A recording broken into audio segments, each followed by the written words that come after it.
seríamos tan tontos también. Pero en la parte oficial, digamos, es eso, ya, ¿no? en el discurso. Claro, o sea, todo se trata de cuadrar. Lo que no entra dentro de este cuadrado del mundo. Vamos.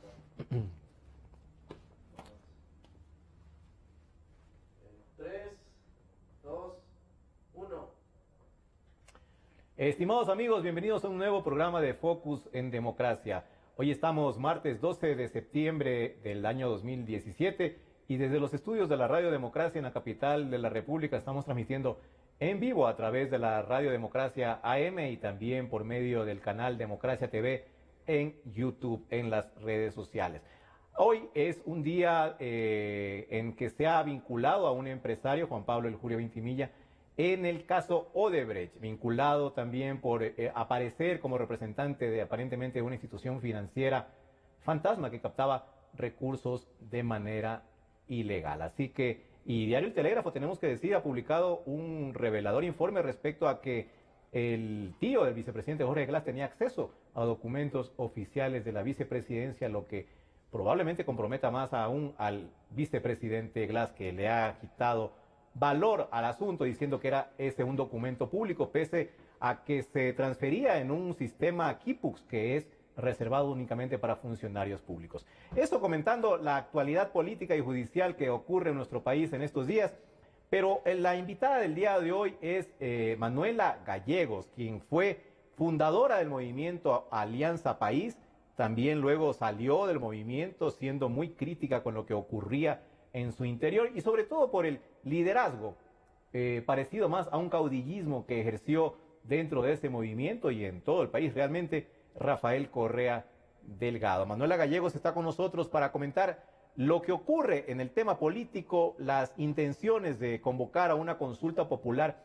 Se dice que es para desmontar el correísmo, hacer todo este sistema que durante 10 años se estructuró muy bien organizadamente, por cierto, y que ahora se pretende por medio de una consulta popular aparentemente tratar de desbaratarlo y de comenzar una nueva etapa política, judicial, incluso porque también se habla de la independencia de la justicia en nuestro país. Manuela, gracias por estar aquí, bienvenida al programa. Y quisiera comenzar diciendo que como fundadora que usted fue de Alianza País, ¿cómo observa lo que está ocurriendo actualmente dentro de ese partido político? Ya de lejos, ¿no? Usted ya ve las cosas desde afuera. Pero ¿usted pensó que todo esto, cuando ustedes soñaron en la formación de un nuevo movimiento político ciudadano, porque además así lo bautizaron con su eslogan, esto era una revolución ciudadana, pensó que 10 años después esto iba a terminar así? Ahora hay una pugna interna, hay dos bandos, por no decir bandas, hay alineamientos, en fin, es un desastre. Se están comiendo entre ellos. En eso ha terminado Alianza País. ¿Cuál es su criterio sobre el desenlace de lo que alguna vez ustedes soñaron que iba a ser mejor para el Ecuador? Bueno, primero, buenas tardes a todos. Gracias por invitarme. Si hubiera pensado que las cosas iban a terminar así, jamás hubiera sido parte. Porque creo que he dejado claro durante el trayecto, no solamente desde el comienzo, ¿no? Desde el 2006, el 2007, yo siempre he sido en mi mismo discurso y con mis mismos principios. Como yo digo, mis principios no se han adaptado a los deseos del caudillo, como bien dijo, que es como considero que Correa terminó, y por lo tanto jamás hubiera realmente apoyado este movimiento. Es realmente triste, ¿no? Haber perdido un movimiento mágico en el Ecuador, un momento tan especial en donde no solamente había como la energía de la gente dispuesta, que lo vimos luego cuando se hizo la consulta popular para la constituyente, por ejemplo, se vio toda la gente deseosa, ¿no? de ser parte de esta construcción del país para cambiar y empezar realmente un país que sea para todos, la institucionalidad de un país nuevo bajo una constitución nueva que nos represente a todos. Y realmente terminamos con lo absolutamente opuesto. Un caudillo que se creía el capataz del país y que desgraciadamente sigue creyendo todavía que él es el quien manda en este país. Hemos visto que la mayor oposición al presidente Lenín Moreno es justamente Rafael Correa y sus acólitos. Y más allá de esto, lo que nos han dejado, ¿no? Un país desinstitucionalizado, en donde no hemos tenido una real democracia. La base de la democracia es justamente la división de poderes, ¿no es cierto? Lo cual no hemos tenido. Acuérdense, y desde allí fue que yo salí ya a la oposición, realmente fui, como le decía antes, parte de Montecristi Vive, cuando se llamó a la consulta popular para meter la mano en la justicia. Mire qué ironía, ¿no? Y ironía viéndole desde lo más suave, para mí qué descaro. O sea, después de que la posibilidad de que Correa, de que nos dio a los que fuimos país primero, después de Alianza País, que nos dio la posibilidad de llegar al poder, fue justamente el rompimiento que hubo contra Lucia Gutiérrez, cuando cayó Lucia Gutiérrez, que fue un levantamiento ciudadano en contra de las acciones de Gutiérrez, que este rato serían absolutamente ínfimas en comparación con las de Correa, en tomarse la Corte Suprema. ¿No? Y resulta que 3 años después, o 5 años, en el 2011, se hace una consulta pidiendo el permiso, entre comillas, al pueblo, inconstitucionalmente, por supuesto, de meter la mano en la justicia, ¿no? Esa es la aberración total de lo que fue el origen del... Ese fue el acabose para romper la relación que mantenía usted con el movimiento. Bueno, sí, yo hasta ese momento todavía me costaba. Es muy duro cuando uno ha tenido el sueño de cambiar el país, ¿no? Yo me acuerdo, tenía tanta esperanza, tanto deseo, trabajé realmente sin descanso, estaba con un equipo, tenía un equipo de personas alrededor mío en la Secretaría de Pueblos y Participación Ciudadana, que trabajábamos en todos los rincones del país, sembrando la posibilidad de que la gente piense que el poder es nuestro, fundamentalmente, y luego, el rato que yo, bueno, salí del gobierno, después ya empecé a ver ya cosas, pero estuve igual en país hasta el enero del 2010, en que salí del movimiento. Y irónicamente digo yo, hay tantas ironías y tantas cosas incomprensibles en este proceso. Fue justamente cuando salí ya cansada, expresando mi rechazo a la forma de tratar de Correa a sus compañeros. En este caso era Fander Faconí. ¿Cómo lo trataba? O sea, recuerden cuando hubo lo del Yasuní, sí, y que les llamó la atención porque quería entregar a hacer el fideicomiso o algo así con las Naciones Unidas. Así es. Y ahí salió, ¿no? Entonces, justamente por eso, y la forma de expresarse del presidente, en donde había dicho que más debe confiar en algo así, cosa de más en los perros que en los amigos, se debe confiar mejor en el perro. Desde ese día, el 13 de enero, y me acuerdo el 13 de enero porque era el aniversario, del 2010, yo decidí sola, porque antes había ya muchas veces expresado mi disconformidad, inclusive cuando estaba en el gobierno había veces que ya habían cosas que no me gustaban mucho, y yo he sido una persona siempre libre e independiente. Así que ese día tomé la decisión en la madrugada, tenía una entrevista muy temprano en una radio, y decidí antes de decir a ninguno de mis amigos ni nada, voy a salir del país, ¿no? Y salí. Y no me arrepiento. Fue una decisión personal, entonces, antes de la consulta popular inclusive. Claro, esto fue en el 2010. 2010, un año antes prácticamente. Ahora, desde 2007 a 2010 fueron 3 años de gobierno. Y yo creo que estas señales que daba Rafael Correa en el plano personal, de arbitrariedad, de abuso, de caudillismo, no las empezó muy tarde. Yo creo que las empezó casi inmediatamente en el gobierno. Y me quiero referir a un capítulo especial, ¿no? Especial para nosotros los periodistas, cuando él convocaba en Carondelet a periodistas para hacer esas sabatinas, que así comenzaron las sabatinas, que eran diálogos, ¿no? E invitó, me acuerdo, a 2 periodistas, Emilio Palacio y Carlos Gijón. Y, bueno, primero lo votó a Emilio, y también lo trató muy mal a Carlos Gijón, incluso con una palabra groserísima. Entonces, esas señales se dieron desde el principio, Manuela, en cuanto a la personalidad que tenía el presidente y en lo que iba a desembocar finalmente, que era el abuso de poder. Entonces, en ese tiempo, la pregunta que le hago es, 3 años, ¿usted observó también eso? Porque obviamente no es ciega y es muy atenta a este tipo de situaciones. Y 3 años, ¿usted qué pensaba? ¿Usted pensaba que se iba a enmendar, que iba a mejorar, que iba a corregir ese tipo de actitudes? ¿Tenía tal vez esa esperanza de que no lo arruine todo el caudillo? Primero que nada decir que si sigo yo todavía pronunciándome y sigo en la acción política, no partidista, pero en una acción política, es porque primero siempre he creído que la única forma de cambiar el mundo es con la humanidad ciudadanizada. O sea, que todos seamos responsables de nuestro diario vivir, con compromiso con el país, con el medio social, etcétera, y responsables y defensores de nuestros derechos también, ¿no? Siempre he creído, yo vengo desde la lucha barrial, desde hace 20 años, una cosa que es un centímetro adelante y 5 pasos atrás, pero así es. Entonces, primero eso, ¿no? Entonces, yo creo que yo quiero estoy todavía en medios, etcétera, porque creo en la responsabilidad de decir que las cosas están mal. Evidentemente, yo no puedo decir este rato, ya viendo desde ahorita, no puedo decir que todo haya sido perfecto y que Rafael Correa era la perfección hasta que el día que yo me fui, porque sería mentir, ¿no?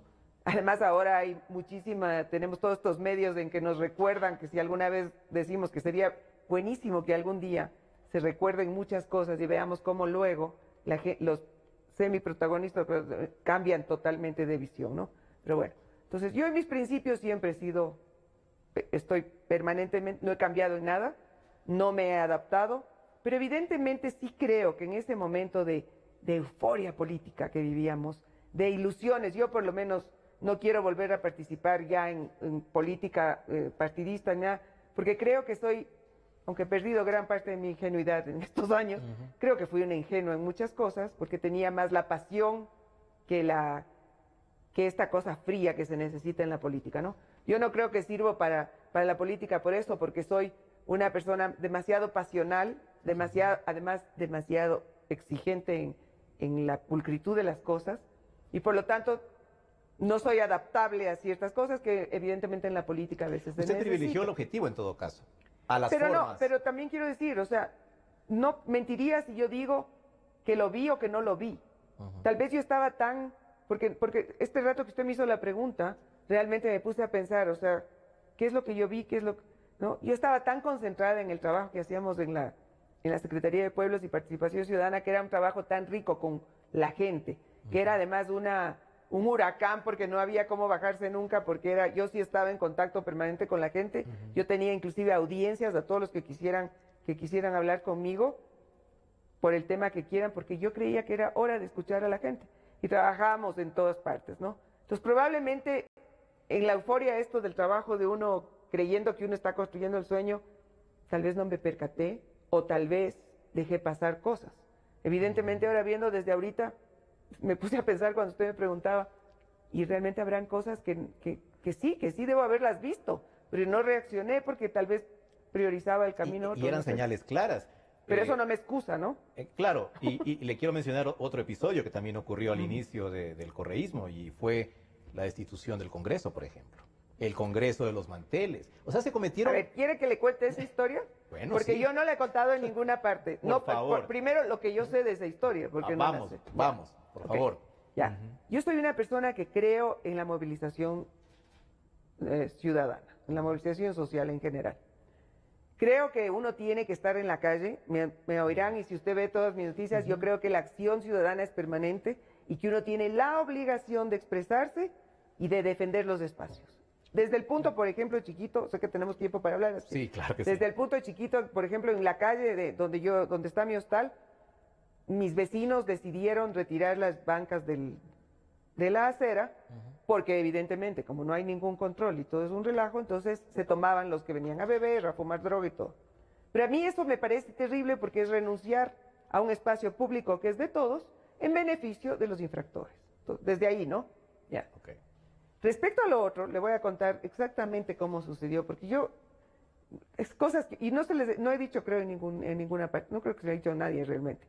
Yo estaba en una reunión de trabajo de cómo estábamos organizando la secretaría. Yo sabía que iba a ser secretaria, todavía no estaba nombrada, creo, pero estábamos ya organizando el equipo primero. Usted sabe lo que es hacer una institución nueva, sobre todo con austeridad y con compromiso, porque eso también es otra cosa en que sí he sido muy clara, ¿no? Me imagino. Ya.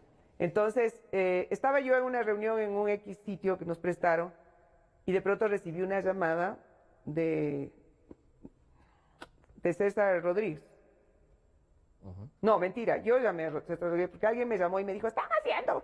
Cuando se tomaron el tribunal. El tribunal, a palos. O sea, yo no sabía nada. Ya, pues lo que yo quiero es... Y ahí estuvo César Rodríguez, por cierto. Ya, entonces, y alguien, sí, que después le borró, bueno, no importa eso, ya. Estuvo César Rodríguez. Entonces yo le llamé y le digo, ¿qué estás haciendo? Ah, me dice no sé qué. Le digo, pero ¿cómo? Esto no puede ser. Porque yo no tenía idea de lo que estaban haciendo, para que vean, ¿no?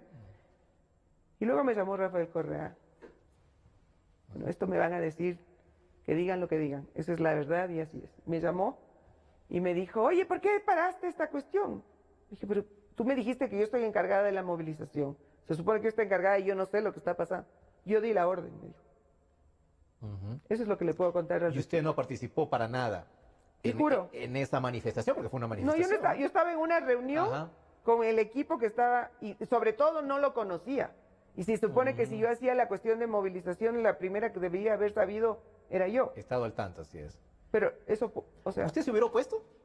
¿O en ese momento con euforia que me dice del momento, le hubiera dicho a Rafael, sí, Rafael, hay que caerles a palos, a la brava? No, yo a los palos nunca. Mire, yo he estado en manifestaciones desde el tiempo de Gutiérrez, acuérdense, en la Mariscal también he estado, y jamás he tirado una piedra. Por ejemplo, me parece terrible que uno haga una manifestación y destruya lo que es de todos, como por ejemplo lo público, ¿no? O sea, yo soy pacifista, o sea, soy drástica y radical, pero creo, o sea, soy pacifista al final, ¿no? O sea, yo ni siquiera un graffiti, nada. Nunca, le prometo, ¿no? Ya. Muy y bien. respecto a lo otro, usted me pregunta, ¿qué hubiera hecho? En principio, verá, yo creo que esas preguntas cuando ya pasaron las cosas y uno no estuvo ahí, uno puede decir cualquier cosa. Claro. ¿No? O sea, yo podría decirle, no, sí, yo no estuve, estoy en con. Yo no lo sé, le mentiría si le digo, si le digo esto o este otro, porque sería dejar de ser lo que yo soy, que trato de ser lo más honesta posible. Porque creo que a pesar de que uno tenga principios y sea fundamentalmente honesto, hay circunstancias en las que uno, no necesariamente porque quiere hacer un mal, puede actuar de diferente manera. Y no puede usted jamás decir yo hubiera hecho esto si es que ya pasó el tiempo. Correcto. Entonces no le podría decir, preferiría dejarlo así, porque si es que le dijera este rato, sí, yo hubiera estado en contra, o sí, yo hubiera salido, sería mentirle un poco. Así es, hay que estar en el momento, en las circunstancias, la presión, porque finalmente sí es una presión, ¿no? Estar en medio de un proceso que además contaba con apoyo popular, eso sí. Eso le iba a decir, lo que sí le puedo decir, con apoyo. Lo que sí le puedo decir es que sí estaba yo absoluta, por eso digo que soy una ingenua y a veces paso ya por, ¿no?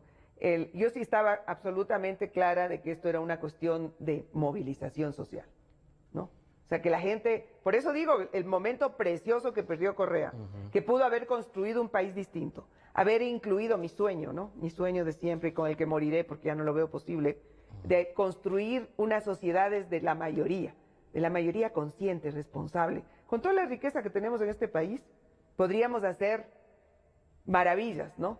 Pero se nos ha condicionado desde la conquista. Pero yo no soy, les pido disculpas a los católicos, pero la Iglesia también ha tenido mucho que ver. Les pido disculpas porque yo respeto lo que cada uno cree, pero lo que no me gustan son las instituciones de poder, ¿no? Y la Iglesia es de eso. Entonces, para mí, esta cuestión de dominación, de anulación del individuo, ¿no? De masificar para poder controlar, me parece absolutamente lo opuesto de la posibilidad de una humanidad diferente. A mí me parece importante tocar estos temas que son del pasado ya, y de algún tiempo atrás, hablamos de 10 años, han transcurrido, porque finalmente ahora estamos en un problema generado a partir de entonces, o sea, y yo no sé si la salida tendrá que ver por volver a hacer lo mismo o buscar una solución distinta. Le quiero preguntar, ¿usted debe haber participado en la decisión de escoger a Rafael Correa como candidato o no tuvo nada que ver en eso? No, pero por supuesto que participé, y no solo, a ver. ¿Y por qué tuvo que ser él y no Alberto Acosta? Eso es lo que voy a explicar. Yo, cuando pasó lo de Gutiérrez, que fue el movimiento forajido y todo, donde yo estuve meses en la calle, etcétera, alrededor de eso, los últimos días de Gutiérrez se conformó la asamblea del CONESUB, con Vinicio Vaquero, que nos puso el CONESUB. Las universidades, sí. Ya. Entonces nos reuníamos ahí, y de ese espacio salió ADN, que era Acción Democrática Nacional. Ese espacio de ADN estábamos muchos de los que habíamos ido de la asamblea y de los que habíamos venido luchando antes por esta cuestión, y tuvimos que empezamos a conformarnos ya políticamente, digamos, no políticamente, era más un movimiento de discusión, evidentemente política, porque Claro. ser ciudadano es ser político, pero no era con miras de nada de partido. De ganar las no. elecciones. Todavía no. No, ni siquiera hablábamos de elecciones. Ok. Estábamos tratando más, perdón, esto, pero preocupe. estábamos tratando más de la cuestión de asamblea constituyente, Ok. de proponer un país diferente, de proponer un país para todos. Entonces, yo terminé dirigiendo este movimiento y aunque el presidente era Fausto Cordovés, pero yo era la secretaria, que siempre he sido secretaria de todo en el barrio y todo, y es lo que uno hace. Y teníamos una organización ya en 18 provincias del país, de que en el tiempo eran 22. Creció 24. rápido. Sí, porque había mucho deseo, por eso es que yo digo, ¿no? Había mucho ímpetu. Había mucho deseo, ay, perdón, había mucho deseo de la gente de participar, de ser parte de la construcción. Por eso eso es lo que se ha perdido y que ya no tenemos de este rato, ¿no? Ahorita lo que tenemos es una rabia contenida de la gente, no tenemos esa ilusión, esa esperanza. Por eso yo digo que el correísmo no solamente nos robó recursos, sino la esperanza de un pueblo, ¿no? Entonces, de acuerdo a eso, llegaban ya las elecciones y nosotros discutimos si es que pasábamos a apoyar políticamente a alguien o nos quedábamos en este espacio ciudadano. La decisión de la mayoría fue que apoyemos a un candidato. Que lancen su propia... Nunca pensamos en lanzar propio. No, todavía no no. creo, no. Ah, ya, tal vez unirse. No me acuerdo. Yo la verdad no podría decir eso. Lo que sé es que decidimos a ver a quién apoyamos. Habían dos opciones. León Roldós, que como ustedes saben, a quien respeto mucho, y les respeto más después de lo que oigo últimamente, cómo ha reaccionado a todo.